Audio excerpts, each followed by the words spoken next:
Hi guys, today we're starting an all new chapter about data analysis. And that's just kind of a fancy way to talk about collecting data and like setting up bar graphs and things like that. So we'll be talking about that throughout the chapter. So some of these teaching videos will be a little bit interesting to having to make up some data because a lot of it will be kind of you would ask your classmates or ask around, which obviously I can't do in just a teaching video. But do the best and we'll do the best we can with that. So if you open up to page 529, you can follow along to the lesson. So the first thing we're going to learn with our lesson 1 is how to take a survey, right? So a survey is when you ask a bunch of people and collect their answers and see how much data you can collect. So in this case, we're collecting information about what is your favorite fruit, and you have either apple, orange, grape. So you only gave them a few choices in this, okay? So it's not like you're just uh, letting them say whatever fruit. In this case, they have choices. And you're going to do what's called tallying. And when you tally, it's just a mark. You know how to count. You probably learned how to do this in kindergarten and first grade. Counting by tallies is just one. You draw your tallies, 4, and when you get to 5 tallies, you draw a line like that. So you know that it's 5 quickly. Okay? And then you would write the number.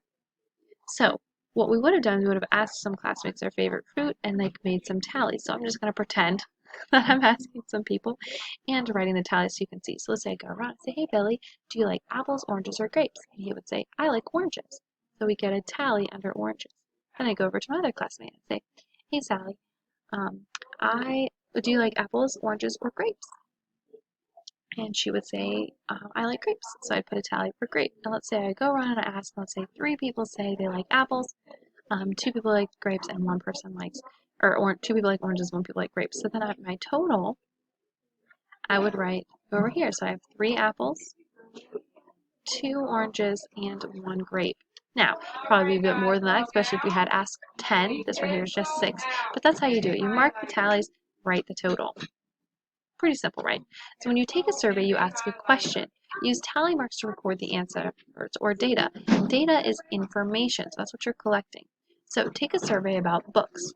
Write a question. So the question is, what type of book do you like? Ask your question. So they ask if you like scary books, funny books, or books about sports.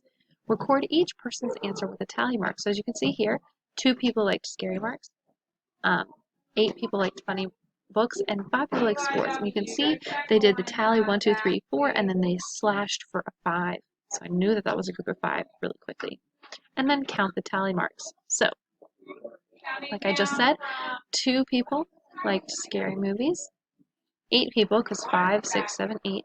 8 people liked funny books. These are books, sorry. And 5 people liked sports. So I'd write that total so I can just quickly see without having to count the tallies every time. And then I can use this information to answer questions like, which kind of book do most people like? Which one has the most? Funny books. Which kind of book did not? Um, did they not? That was liked the least. Scary only has 2. You could say, which kind of book has 5 votes?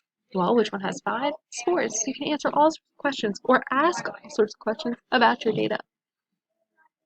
So for this section, we would ask 10 students their favorite season and use tally marks to record the data. So in this case, we can't do that in a teaching video, but I'm just going to give you some numbers. So let's say I went around and I asked, and let's say 4 people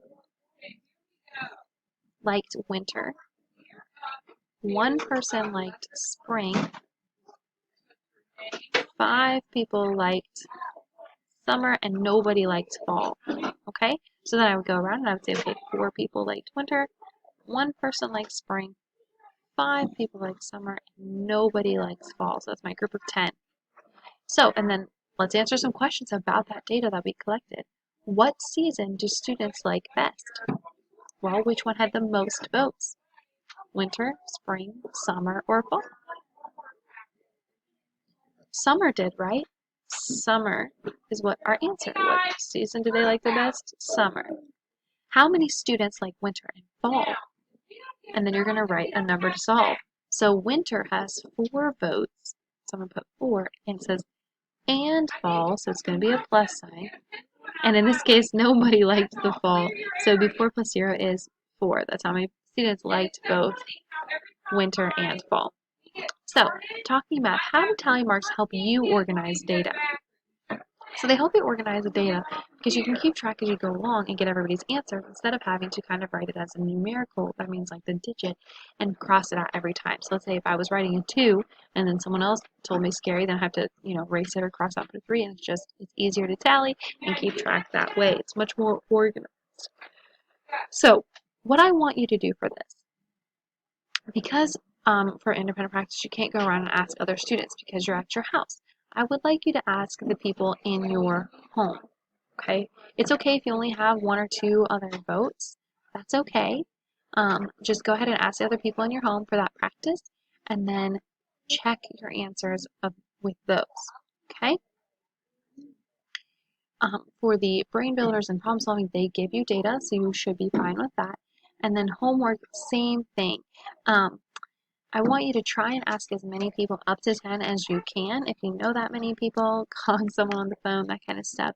But your data has to be clear because everybody's data is going to be different. So when I'm checking your work, I have to be able to tell, if you answer the questions correctly based on what is in your chart. Okay, so it's okay if you don't get quite up to 10, but just as many people as you can to just get the most data to make it easier for you to answer the questions would be best. Okay, so same thing just for that first chart, because then after that, oh, I'm sorry. And there's another one as well. So ask those same people. So when you ask that one person, ask them both for all 3 because you need 3 different questions.